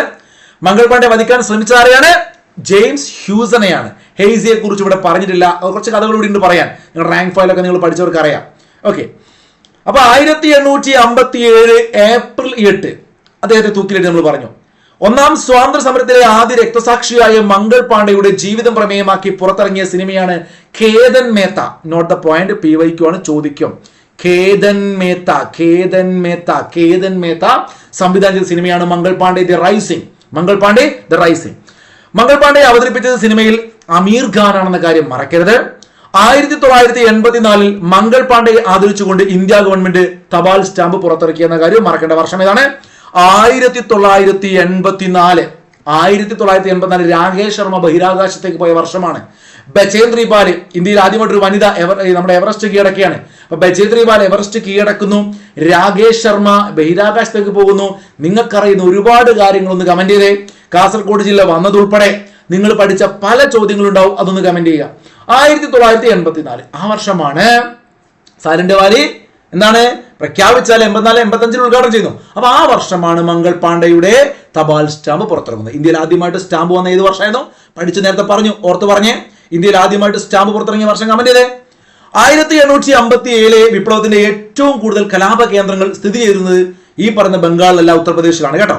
ഈ മംഗൾ പാണ്ഡെയുടെ ടീമൊക്കെ ബംഗാൾ ചുറ്റുപറ്റാണെങ്കിൽ ഉത്തർപ്രദേശിലാണ് ഏറ്റവും കൂടുതൽ കലാപ കേന്ദ്രങ്ങൾ ഉണ്ടായിരുന്നത്. ഇതിന്റെ ഒരു മാപ്പ് ഇവിടെ ഞാൻ കൊടുത്തിട്ടുണ്ട്, നിങ്ങൾ PDF വായിച്ചു നോക്കുക കേട്ടോ. ഒന്നാം സ്വാതന്ത്ര്യ സമരം വ്യാപിക്കാത്ത ചില പ്രദേശങ്ങൾ ഉണ്ടായിരുന്നു. പ്രധാനമായിട്ടും പഞ്ചാബ് മേഖല, ബോംബെ മേഖല, മദ്രാസ് മേഖല. നോട്ട് ചെയ്യണം, PYQ ആണ്. പഞ്ചാബ്, ബോംബെ, മദ്രാസ് മേഖല എന്ന് വെച്ചാൽ നിങ്ങൾ നോക്കിയാൽ മതി മാപ്പിൽ. ആ ഒരു ഉത്തരേന്ത്യയിൽ ഡൽഹി അല്ലെങ്കിൽ ഉത്തർപ്രദേശ്, ബീഹാർ ആ മേഖല, പ്രത്യേകിച്ച് ബംഗാളിലെ കുറച്ച് ഏരിയ, അവിടെയൊക്കെ ആയിരുന്നു എന്തുണ്ടായിരുന്നത്? ഈ പറയുന്ന ഒന്നാം സ്വാതന്ത്ര്യ സമരം കൂടുതൽ ഉണ്ടായിരുന്നത്. വിപ്ലവകാരികൾ ആദ്യം പിടിച്ചെടുത്ത പ്രദേശം ഡൽഹി. ഡൽഹി മറന്നു പോണ്ട. കലാപം ആദ്യം പൊട്ടിപ്പുറപ്പെട്ടത് മീററ്റ്. കലാപത്തിന്റെ തീപ്പൊരി വീണത് ബരക്പൂർ. ഓക്കെ, അതായത് ഒരു നല്ലൊരു മാപ്പ് നോക്കൂ. ഓരോ സ്ഥലങ്ങൾ, ഇപ്പൊ മീററ്റില് ആരാണ് വരുന്നത്, ഡൽഹിയിൽ ആരാണ് വരുന്നത് ഒക്കെ പറയുന്നത് നമുക്കത് വേറെ PDF ഉണ്ട്. നമുക്ക് ഓരോരുത്തരെയും നോക്കാം കേട്ടോ. ആരൊക്കെയാണ് എന്നെന്ന സ്ഥലത്തൊക്കെയാണ് കലാപതി നേതൃത്വം കൊടുത്തത്. ഏറ്റവും ഇമ്പോർട്ടൻറ്റ് ഝാൻസി റാണിയാണ്. ഞാൻ വായിക്കാം കൂട്ടുകാര്, നന്നായിട്ട് PDF നോട്ട് ചെയ്ത് പഠിക്കണേ അറിയാത്തവര്. ഝാൻസി റാണി എന്ന് കേൾക്കുമ്പോൾ നിങ്ങൾക്കറിയാം, ഝാൻസി എന്ന് പറയുന്ന പ്രദേശം ഉത്തർപ്രദേശിലാണല്ലേ. ആ ഝാൻസി കൈയടക്കാൻ ബ്രിട്ടീഷുകാർ, അവിടുത്തെ ഭരണാധികാരിയായിരുന്നു ഝാൻസി റാണി. ബ്രിട്ടീഷുകാർ ശ്രമിച്ചതാണ് ബ്രിട്ടീഷുകാർക്കെതിരെ യുദ്ധം ചെയ്യാൻ കാരണമായത്. അവിടെ ഒരു കഥയുണ്ട്, ഞാൻ ആ കഥ പറയണോ? ചുമ്മാ ഒരു ലൈൻ 2 ലൈൻ പറയാം. മകളെ, ഗംഗാ നദിയുണ്ട്. ഇത് ഞാൻ എപ്പോഴും പറയുന്ന ട്രിക്കാണ്. നിങ്ങൾക്ക് വേറെ നിങ്ങൾ കോടൊക്കെ ആലോചിച്ച് വെക്കട്ടോ. ഗംഗ ഇന്ത്യയുടെ ദേശീയ നദി, 25 2525 കിലോമീറ്റർ ഒഴുകുന്ന ഇന്ത്യയുടെ പുണ്യനദി ഗംഗ. ആ ഗംഗ വലിയ നദിയാണ്. ആ ഗംഗയ്ക്ക് താഴെ അല്ലെ ബംഗാളിന്റെ ദുഃഖം എന്നൊക്കെ വിളിക്കുന്ന ഒരു കുഞ്ഞു നദിയുണ്ട്, ദാമോദർ. ഇപ്പൊ ഗംഗയിൽ നിന്നും ഇങ്ങനെ വരുന്ന ചെറിയൊരു നദി ദാമോദർ എന്ന് ആലോചിക്കാം. ദാമോദർ. അപ്പൊ ഗംഗ വലുതല്ലേ? ഗംഗയുടെ താഴെയുള്ള അല്ലെങ്കിൽ ഗംഗയുടെ കുഞ്ഞനല്ലേ ദാമോദർ അല്ലേ? ദാമോദർ ഇന്ത്യയുടെ ആദ്യത്തെ വിവിധോദ്ദേശ നദീതട പദ്ധതി, ദാമോദർ വാലി പ്രോജക്റ്റ് ഒക്കെ നമുക്ക് പഠിക്കാനുണ്ട്. അപ്പൊ അതൊക്കെ നമുക്ക് പിന്നീട് പറയാം, ഇന്ത്യൻ ജോഗ്രഫിയുടെ ക്ലാസ്സിൽ ഞാൻ പറയും. അപ്പൊ ദാമോദർ എന്ന് പറയുന്ന നദിയുണ്ട്, അത് ബംഗാളിലാണ്. ദാമോദർ നദി അല്ലെ, കുഞ്ഞു നദി ആലോചിക്കുക. ഡീറ്റെയിൽസ് പിന്നെ പറയാം കേട്ടോ ദാമോദറിനെ കുറിച്ച്. അപ്പൊ അത് കുഞ്ഞനാണ്, വലുതാരാണ് ഗംഗ. ഗംഗ അച്ഛനും ദാമോദർ മകനും. മാറുമോ? ഗംഗയെ എന്ന് വിളിക്കുമ്പോ അച്ഛനാണ് ഗംഗാധരൻ, മകൻ ദാമോദരൻ. കിട്ടുമോ? നമ്മുടെ നാട്ടിലെ ഒരു കോമൺ പേരല്ലേ. ഇപ്പൊ ഗംഗാധരൻ, ദാമോദരൻ. ദാമോദർ ബംഗാളിലെ നദിയാണ്, ബംഗാളിന്റെ ദുഃഖം എന്നൊക്കെ അറിയപ്പെടുന്ന നദിയാണ്, മറ്റേത് ഇന്ത്യയുടെ നദിയാണ്. സെറ്റ്. അപ്പൊ ഝാൻസി റാണിയുടെ ഭർത്താവ് ആരാണ്? ഗംഗ, വലുത് ഗംഗാധർ റാവു. അപ്പൊ മകൻ അല്ലെങ്കിൽ അവര് ദത്തെടുത്ത കുട്ടി ചോദിച്ചാൽ ആരാണ്? ദാമോദർ. അപ്പൊ ഇവിടെ ദത്തവകാശ നിരോധന നിയമം കൊണ്ടുവരുമ്പോൾ ഝാൻസി എന്ന് പറയുന്ന അവരുടെ രാജ്യം നഷ്ടപ്പെടും. ആലോചിക്കുക, എന്തുകൊണ്ടാണ് ഇവരൊക്കെ ഇതിലേക്ക് വരാൻ കാരണമായത് അല്ലെ? ഒരു കാരണം എന്ന് വേണമെങ്കിൽ പറയാം. അപ്പൊ ഝാൻസിയുടെ അല്ലെങ്കിൽ ആ പ്രദേശത്തിന്റെ രാജാവായിരുന്ന ഗംഗാധർ റാവുവിന്റെ പത്നിയാണ് റാണി ലക്ഷ്മിബായി. ആ റാണി ലക്ഷ്മിബായിയുടെ യഥാർത്ഥ പേര് റാണി അല്ലെങ്കിൽ ഝാൻസി റാണി എന്നൊന്നുമല്ല, മണികർണിക എന്നാണ് പേര്. PYക്കാണ് സ്ഥിരം ചോദിക്കുന്നതാണ് മണികർണിക. ഝാൻസിയുടെ മറ്റു പേരുകൾ ഇവർ അറിയപ്പെടുന്നത് മനുഭായ്, ചബേലി, മന്ത്രാബായ് ട്ടോ എന്നൊക്കെ അവർ അറിയപ്പെടുന്നത്. അപ്പൊ മനുഭായ്, മന്ത്രാബായ്, ചബേലി, അങ്ങനെ പല പേരുകളുണ്ട്. എനിക്ക് അറിയാത്ത ഒരുപാട് പേരുകളുണ്ട്. ഞാൻ കുറച്ചൊക്കെ റാങ്ക് ഫയലിൽ കണ്ടെടുത്ത് എഴുതിയാണ്. അപ്പൊ ചബേലി മുമ്പ് പരീക്ഷയിൽ ചോദിച്ചിട്ടുണ്ട്. ചബേലി നിങ്ങൾ ഓർത്ത് വെക്കുക. പിന്നെ മണികർണിക. അപ്പൊ ചബേലി മണികർണിക, ചബേലി മണികർണിക. നോക്കൂ, 1857 വിപ്ലവത്തിലെ ജവാൻ ഓഫ് ആർക്ക് എന്നറിയപ്പെടുന്നത് ഝാൻസി റാണിയാണ്. ഝാൻസി റാണിയെ വധിച്ചത് നോക്കൂ, വളരെ കൃത്യമായി പഠിക്കണം. ഝാൻസി റാണിയെ വധിച്ച ബ്രിട്ടീഷ് പട്ടാള മേധാവിയാണ് ഹ്യൂജ് റോസ്. കുതിരപ്പുറത്ത് ഇങ്ങനെ വരികയാണ് അല്ലേ? നോക്കൂ, ബാദലിന്റെ പുറത്ത് നമ്മുടെ ഝാൻസി റാണി ഇങ്ങനെ വരികയാണ്. അപ്പൊ വരുന്ന സമയത്ത് അല്ലെ ഇങ്ങനെ ഒരു ചങ്ങാതി വാളിന് പകരം ഒരു റോസാപ്പൂ പിടിച്ച് നിൽക്കുക. റോസാപ്പൂ ചിഹ്ന റോസാപ്പൂ പിടിച്ച് നിൽക്കുക. എന്ന് ഈ പാവത്തിന് നമുക്ക് ഒന്നുകയും ചെയ്തു. ആലോചിക്കുക, ഒരു റോസാപ്പൂ കൊണ്ടുവന്ന് ഈ പാവം നമ്മുടെ ധീരയോദ്ധാവ് ഝാൻസി റാണിയെ വധിച്ചു. ഹ്യൂജ് റോസ് മനസ്സിലുണ്ടാവണം. ഝാൻസി റാണിയല്ലേ, സുന്ദരിയല്ലേ, അപ്പൊ സ്വാഭാവികമായിട്ട് റോസാപ്പൂ കൊണ്ടുവന്നു. ആലോചിച്ചേട്ടോ. അപ്പൊ ഹ്യൂജ് റോസ് പഠിക്കാൻ വേണ്ടി പറയാണേടാ. ഓക്കെ, അപ്പൊ ഹ്യൂജ് റോസ് അല്ലെങ്കിൽ ഹ്യൂഗ് റോസ് എവിടെ വെച്ചിട്ടാണ്? ഗോളിയാർ. ഇവരുടെ തട്ടകമാണ് ഗോളിയാർ. ലാലേട്ടൻ പറഞ്ഞ ഗോളിയാർ, ഗോളിയാർ തന്നെ. ഇപ്പൊ ഝാൻസി റാണിയുടെ കുതിരകൾ, ഞാനിപ്പോ ബാദലിന്റെ പേര് പറഞ്ഞു. ബാദലുണ്ട്, സാരംഗിയുണ്ട്, പവനുണ്ട്. നല്ല കോടക്കേക്ക് പഠിച്ചോ. സാരിന്റെ എന്താ ബാദ്, പവനൊക്കെ ഇട്ടിട്ട് സാരിയൊക്കെ എടുത്തിട്ട് അങ്ങനെ വിധം നല്ല ചെയ്യും. അപ്പൊ ബാദൽ, സാരംഗി, പവൻ ഇതൊക്കെ ഇവരുടെ കുതിരകൾ കേട്ടോ. വേറെയും കുതിരകളുണ്ട്. ദിൽകുഷ്, മുരങ്ങോ, ബ്യൂസിഫാലസ് അല്ലേ, അങ്ങനെ പഞ്ചകല്യാണി, പല കുതിരകൾ നമുക്ക് പഠിക്കാനുണ്ട്. അടുത്ത ലോകത്തിന്റെ ഒരു ക്ലാസ്സിനകത്തൊക്കെ പറയും കേട്ടോ. നമുക്ക് ടിപ്പുവിന്റെ കുതിരയും അലക്സാണ്ടറിന്റെ കുതിരയും അല്ലെ, ശിവജിയുടെ കുതിരയും ഒക്കെ പഠിക്കാനുണ്ട്. തൽക്കാലം നിങ്ങൾ ഈ 3 കുതിര പഠിച്ചോളൂ. ബാദൽ, സാരംഗി, പവൻ. കലാപകാലത്ത് ഝാൻസി റാണി സഞ്ചരിച്ച കുതിരയാണ് ബാദൽ. സെറ്റ്.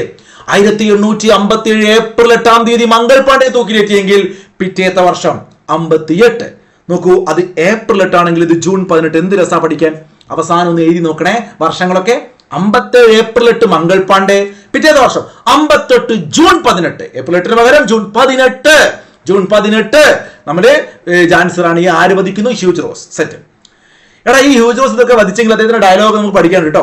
അവിടെ INA, ഇന്ത്യയിലെ ഏറ്റവും പ്രധാനപ്പെട്ട INAയുടെ ഒരു വനിതാ ബറ്റാലിയൻ പിന്നീട് ഉണ്ടായ സമയത്ത് ഈ സുഭാഷ് ചന്ദ്രബോസിനെ കുറിച്ചൊക്കെ നമുക്ക് പഠിക്കാണ്ട്. ആ സമയത്തെ കുറിച്ചൊക്കെ പറയട്ടോ. അപ്പൊ INAയുടെ വനിതാ ബറ്റാലിയന് ഝാൻസി റാണി റെജിമെന്റ് എന്ന് പേരിട്ടിരുന്നു കേട്ടോ, എന്നറിയപ്പെട്ടിരുന്നു. ഝാൻസി നഗരം ഇപ്പോൾ ഉത്തർപ്രദേശിലാണ്, ഓർത്ത് വെച്ചേക്കുക. ഇതാണ് ഡയലോഗ്. ഞാൻ പറഞ്ഞല്ലോ, മൂപ്പര് ആള് ഝാൻസി റാണിയെ ശരിയാക്കിയെങ്കിലും നല്ല ഡയലോഗ് അടിച്ചിട്ടുണ്ട്. വിപ്ലവകാരികളുടെ സമുന്നത നേതാവ് ആര്? കൊന്ന ആളെന്നെ പറഞ്ഞത്. കൊന്നതും നീയോ ലേ, ഡയലോഗ് അടിക്കുന്നതും നീയോ ഹ്യൂജ് റോസേ. വിപ്ലവകാരികളുടെ സമുന്നത ധീര നേതാവ് എന്ന് വിശേഷിപ്പിച്ചത് ഹ്യൂജ് റോസ് ആണ്. കലാപകാരികൾക്കിടയിൽ ഒരേ ഒരു പുരുഷൻ, അതുകൊണ്ട് തന്നെ റോസാപ്പൂ കൊന്നതില്ലേ. അപ്പൊ കലാപകാരികൾക്കിടയിൽ ഉഷിരുള്ള, കലാപകാരികൾക്കിടയിൽ ഒരേ ഒരു പുരുഷൻ എന്ന് ഝാൻസി റാണി വിശേഷിപ്പിച്ചതും ഹ്യൂജ് റോസ് ആണ്. കൊന്നാൽ എന്തും വിളിക്കാലോ. ഇരുണ്ട പശ്ചാത്തലത്തിലെ പ്രകാശമാനമായ ബിന്ദു, PYക്കാണ് ഒരുപാട് തവണ ചോദിച്ചോട്ടോ, പഠിക്കണം. ഇരുണ്ട പശ്ചാത്തലത്തിലെ പ്രകാശമാനമായ ബിന്ദു എന്ന് ഝാൻസി റാണിയെ വിശേഷിപ്പിച്ചത് ആരാണ്? ജവഹർലാൽ നെഹ്റുവാണ്.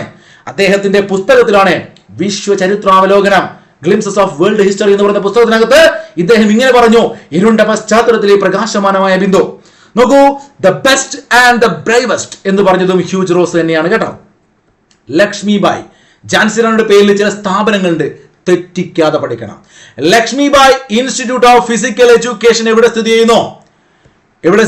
ഗോളിയാർ. ഇവരെ മരണപ്പെട്ട ആ സ്ഥലം അല്ലെ, Lakshmibai institute of physical education. Lakshmibai national college, ഇതാണ് അതിന്റെ വ്യത്യാസം. കോളേജ് ഇത് institute. Lakshmibai institute of physical education Gwalior. College വന്നാൽ നമ്മുടെ Thiruvananthapuram. Lakshmibai national college Thiruvananthapuram college ബസ്സിലെ വിളിച്ചറിയാൻ തോന്നുന്നുണ്ടല്ലേ. കോളേജിലേക്കുണ്ടോ medical college college Thiruvananthapuram. Physical education college. Jhansi Rani marine national park ആൻഡമാനിലാണ്. ഝാൻസി റാണിയുടെ ജീവിതകഥ ആസ്പദമാക്കി നിർമ്മിക്കപ്പെട്ട സിനിമയാണ് മണികർണിക ക്യൂൻ ഓഫ് ഝാൻസി.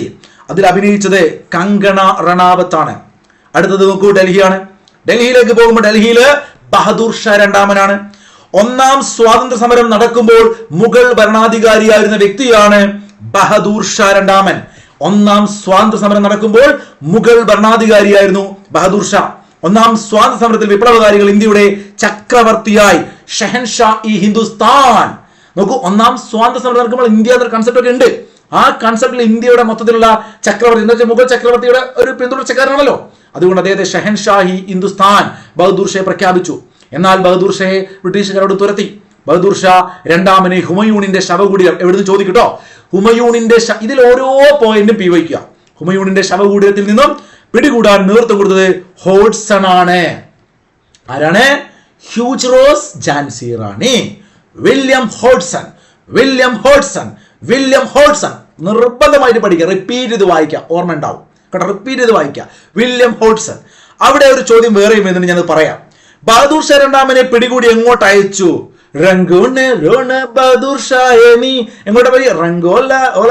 റംഗൂണ് എവിടെയാ? ബർമയാട്ടോ. നിങ്ങൾ ഉറങ്ങേണ്ട അയച്ച് പാടുക. ഞാൻ ഈ ക്ലാസ് ഹിസ്റ്ററി ഒക്കെ എടുക്കുമ്പോൾ ബോറടിക്കും, ലൈവ് പോലെയല്ല റെക്കോർഡ്, എന്നാലും നിങ്ങളൊന്ന് ആക്റ്റീവ് ആയിക്കോട്ടെ വെച്ചിട്ട് കേട്ടോ. അപ്പം ബഹദൂർ ഷയെ റംഗൂണിലേക്ക് പറഞ്ഞു വെച്ചു. നേപ്പാള്, ഇത് ഞാൻ പണ്ടേ പാടുന്ന പാട്ടാണ്, 4-5 വർഷമായി ഓൺലൈനിൽ പാടുന്ന അല്ലേ.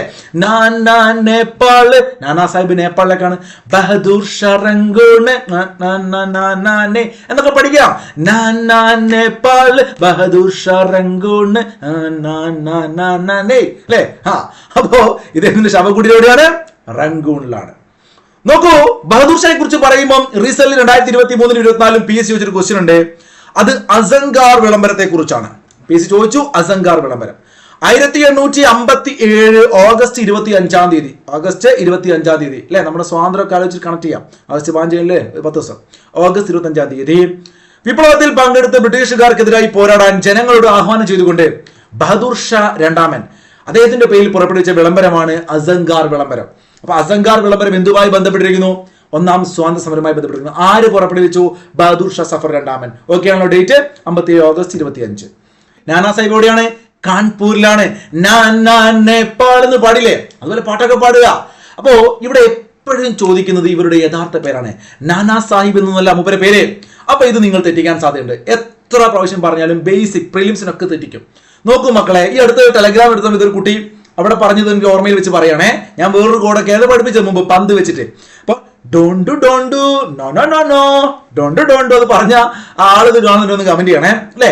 അവർ രസം തോന്നി എനിക്ക്. ഡോണ്ടു നോ എന്ന് ആലോചിക്കുക. അപ്പൊ നിങ്ങളെ മനസ്സിൽ കയറൂലേ? No no no no no no no no don't അങ്ങനെ ആലോചിക്കാം. നേപ്പാൾ രാമന്റെ തൊപ്പി എന്നൊക്കെ അറിയാം. രാമന്റെ തൊപ്പി ഇങ്ങനെയൊക്കെ ഉണ്ട് അല്ലേ. രാമ രാമ രാമ രാമ തൊപ്പി വെച്ച രാമനാണോ, രാമ രാമ രാമ രാമ തൊപ്പി വെച്ച രാമനാണോ. ഞാൻ തമാശ പറഞ്ഞാണ്. അങ്ങനെയൊക്കെ നമുക്ക് ആലോചിക്കാം അല്ലെ. അപ്പൊ രാമൻ തൊപ്പി, താന്തിയോ തൊപ്പി, രാമചന്ദ്ര പാണ്ഡുരംഗി എപ്പോഴും തെറ്റിപ്പോകും കേട്ടോ. ഫോട്ടോ കണ്ടെങ്കിൽ തൊപ്പി വെച്ചിട്ടുണ്ട്. അപ്പൊ രാമ രാമ രാമ രാമ തൊപ്പി വെച്ച രാമനാണ് അല്ലെ. അങ്ങനെയൊക്കെ ആലോചിച്ച് വെച്ചോ. ഓക്കെ, സെറ്റല്ലടാ, സെറ്റാണ്. ഇഷ്ടപ്പെട്ട് പഠിക്കട്ടോ. ഇതൊക്കെ PSC പഠിക്കൽ ഒരു ആവേശമാക്കി എടുക്കുക. അപ്പൊ പറഞ്ഞു വന്നത് 57 വിപ്ലവത്തിന്റെ ബുദ്ധി കേന്ദ്രമാണ് നാനാ സാഹിബ്. ബുദ്ധി കേന്ദ്രം ഇയാളാണ് ഈ കൊനിഷ്ടൊക്കെ ഉണ്ടാക്കി ആലോചിച്ച് വെച്ച ബുദ്ധി കേന്ദ്രം. എടാ, മൂപ്പരുടെ എന്താ പറയുക ജീവിതത്തെ ബാധിച്ചു. ഝാൻസി റാണിയുടെ കേസ് ഞാൻ പറഞ്ഞില്ലേ, ഗംഗാധർ റാവുവിന്റെ ദത്തുപുത്രൻ ദാമോദർ. അപ്പോ അവിടെ അങ്ങനത്തെ ഒരു വിഷയം വന്നു. ഈ പറഞ്ഞ നമ്മുടെ ബഹദൂർ ഷായും ബാധിച്ചു. അതുപോലെ നാനാ സാഹിബിനെ, അദ്ദേഹം എന്ന് പറഞ്ഞാൽ പേഷ്വാ ബാജിറാവു കേട്ടോ, അദ്ദേഹത്തിന്റെ ദത്തുപുത്രനാണ്. ഈ പറഞ്ഞ കാൺപൂരിലെ പേഷ്വാ ബാജിറാവിന്റെ ദത്തുപുത്രനാണ് നാനാ സാഹിബ്. അപ്പൊ സ്വാഭാവികമായിട്ട് അദ്ദേഹത്തിന് രാജ്യം കിട്ടില്ലല്ലോ. അപ്പൊ ബ്രിട്ടീഷുകാർക്കെതിരെ പോരാടാൻ കാരണമായത് ഈ പറയുന്ന ദത്തുപുത്രനായെന്ന കാരണം പറഞ്ഞുകൊണ്ട് പെൻഷനൊക്കെ നിഷേധിച്ചുകൊണ്ടാട്ടോ. ഇപ്പൊ കാൺപൂരിൽ ഒന്നാം സ്വാതന്ത്ര്യ സമരം, കാൺപൂർ, ഇതാണ് ഇമ്പോർട്ടന്റ്. കാൺപൂർ. ഓക്കെ, നമ്മൾ പറഞ്ഞു ഡൽഹിയിലെ ബഹദൂർ ഷാ, ഝാൻസി അല്ലെങ്കിൽ ഗ്വാളിയോറിലൊക്കെ ഝാൻസി റാണി, കാൺപൂരിലെ നാനാ സാഹിബ്. ഇദ്ദേഹത്തെ നാനാ നേപ്പാള് നെപ്പോളിയൻ അങ്ങനെയൊക്കെ പഠിച്ചു കേട്ടോ. നാനാ നേപ്പാള് കണക്ഷൻ, നാനാ നെപ്പോളിയൻ, മൂന്നാം നെപ്പോളിയൻ എന്നറിയപ്പെടുന്നു. 59 കലാപശേഷം ബ്രിട്ടീഷുകാർ നേപ്പാളിലേക്ക് നാട് കടത്തി. ഇദ്ദേഹത്തിന്റെ അസിസ്റ്റന്റ് കേട്ടോ, അങ്ങനെ വേണമെങ്കിൽ പറയാം. ഇദ്ദേഹത്തിന്റെ കൂടെ ഉണ്ടായിരുന്ന വ്യക്തിയാണ് താന്തിയോ തൊപ്പി. ഒന്നാം സ്വാതന്ത്ര്യ സമരത്തിൽ ഈസ്റ്റ് ഇന്ത്യ കമ്പനിക്കെതിരെ സ്ഥിരം ചോദ്യമാണ് ഈ തൊപ്പിയൊക്കെ വെക്കുന്ന പറഞ്ഞാൽ നിനക്കറിയാലോ, ഗറില്ല യുദ്ധം പറ. ഈ ഗറില്ല എന്നൊക്കെ പറയും മുമ്പ് പിള്ളേരോട് ഈ നമ്മുടെ ചിമ്പാൻസി ഗൊറില്ലയൊക്കെ അല്ലേ, അതൊരു ബന്ധുവില്ല കേട്ടോ. അത് ഗൊറില്ല ഗ്ലാസ് പ്രൊട്ടക്ഷൻ ഒക്കെ ഉണ്ട്. ഇത് ഗറില്ല എന്ന് പറഞ്ഞാല് നമ്മുടെ ഒളിപ്പോര്. വയനാടൻ കുന്നുകളിലേക്ക് ബ്രിട്ടീഷുകാർ വന്നപ്പോൾ അവിടെ ഗറില്ല യുദ്ധമുറ പ്രയോഗിച്ചൊരു വീര യോദ്ധാവുണ്ട്. അറിയുന്നൊരു കമന്റ് ചെയ്തേ, ഒന്ന് കമന്റ് ചെയ്തേ. അപ്പൊ ഒളിപ്പോരാക്രമണമാണ് ഗറില്ല. ഇത് ആവിഷ്കരിച്ച വിപ്ലവകാരിയാണ് താന്തിയോ തൊപ്പി. അദ്ദേഹത്തെ പരാജയപ്പെടുത്തിയ ബ്രിട്ടീഷ് സൈന്യാധിപന്റെ പേരാണ് കോളിൻ ക്യാമ്പൽ. അപ്പം തന്നെ നിങ്ങൾക്ക് പ്രശ്നമായി. ഝാൻസി റാണിയെ ഹ്യൂജ് റോസ്. ഇപ്പൊ കോളിൻ ക്യാമ്പൽ, നേരത്തെ ആരെ പറഞ്ഞിരുന്നു, ബഹദൂർ ഷാ, വില്യം ഹോഡ്സൺ. ബഹദൂർ ഷായെ വധിച്ചതല്ല, പിടികൂടിയത്. William Hodson, Bahadur Shah, Colin Campbell അല്ലേ. കോളിൻ ക്യാമ്പൽ പഠിച്ചു വെക്കുക. തൊപ്പിയിട്ടെ നമ്മുടെ രാമനെ അല്ലേ കോളിംഗ് ബെൽ അടിച്ചിട്ടാണ് ശരിയാക്കിയത്. കോളിംഗ് ബെൽ അല്ലേ, രാമ രാമ രാമ രാമ തൊപ്പി കിട്ട രാമനെ കോളിംഗ് ബെല്ല് അടിച്ചുകൊണ്ട് കൊന്നല്ലോ. ചുമ്മാ ഒരു താളൊന്നും വേണ്ട, രസമായിട്ട് പഠിക്കടാ. ഉറങ്ങരുത് നിങ്ങൾ, ഹിസ്റ്ററി എങ്ങനെ പഠിക്കുക. കോളിൻ ക്യാമ്പൽ, രാമ രാമ താന്തിയോ തൊപ്പി, സെറ്റ്. അപ്പോൾ ആ ഡേറ്റ് പഠിച്ചോ. ഏപ്രിൽ 8 തീയതി 57, ഏപ്രിൽ 8 തീയതി എന്ത് സംഭവിച്ചു? 1857 ഏപ്രിൽ 8 തീയതി നമ്മുടെ മംഗൾ പാണ്ഡെയെ വധിച്ചു. ജൂൺ 18 1858 ജൂൺ 18 നമ്മുടെ ഝാൻസി റാണി വധിച്ചു. 1859 പിറ്റേത്തെ വർഷം ഏപ്രിൽ 18 നമ്മുടെ താന്തിയോ തൊപ്പിയെ വധിച്ചു. ഓക്കെ ആണല്ലോ. മധ്യപ്രദേശിലെ ശിവപുരിയിൽ വെച്ച് താന്തിയോ തൊപ്പിയെ ബ്രിട്ടീഷുകാർ തൂക്കിലേറ്റി. താന്തിയോ തൊപ്പി മെമ്മോറിയൽ സ്ഥിതി ചെയ്യുന്നത് ശിവപുരിയിലാണ്. എവിടെയാണ്? ശിവപുരി. ശിവൻ രാമൻ എന്ന് കേൾക്കുമ്പോൾ തന്നെ ശിവനെ ആലോചിക്കുക. താന്തിയോ തൊപ്പി മെമ്മോറിയൽ സ്ഥിതി ചെയ്യുന്നത് ശിവപുരിയിലാണ്. അപ്പൊ തൽക്കാലം ഇവിടെ വെച്ച് ഞാൻ നിർത്തുകയാണ്. കാരണം റെക്കോർഡ് ക്ലാസ് ആയതുകൊണ്ട് പാർട്ട് 2 ആയിട്ട് തരാം. നിങ്ങൾക്ക് ബോർ അടിക്കുന്നുണ്ട് ഇപ്പൊ തന്നെ, ഉടൻ തന്നെ പാർട്ട് 2 അടുത്ത ദിവസം അപ്ലോഡ് ചെയ്യും. നിങ്ങൾ അത് കാണാൻ മറക്കരുത്. അപ്പോൾ എല്ലാവർക്കും നല്ലത് വരട്ടെ. Good bye. Thank you.